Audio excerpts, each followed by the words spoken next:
सम्पूर्ण महानुभावहरुमा नमस्कार टक्राउँदै आज फेरि पनि म एउटा कविता लिएर तपाईहरु समक्षमा उपस्थित भइरहेको छु र कविता एकदम मिठो छ।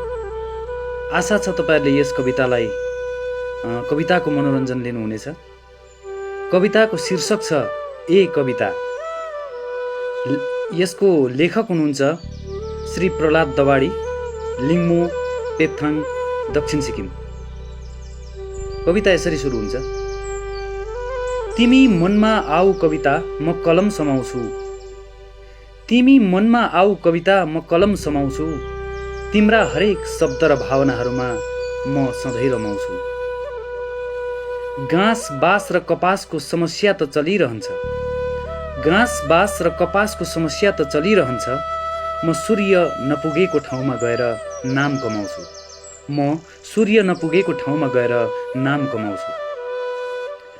प्रभातमा तिमी आउँदा म उड्दै गरेको हुन्छु। प्रभातमा तिमी आउँदा म उड्दै गरेको हुन्छु। तिमीले साथ दिइरहे म कलम कापी छुन्छु। समय त्यस्तै हो, व्यस्ततामै बितिरहन्छ। साँझमा तिम्रो उपस्थितिको गडगडाहट सुन्छु। साँझमा तिम्रो उपस्थितिको गडगडाहट सुन्छु।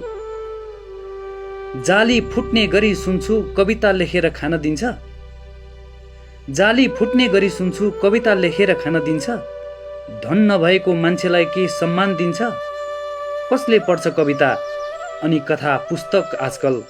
मर्ने बेलामा आफूसँगै केही लान दिन्छ।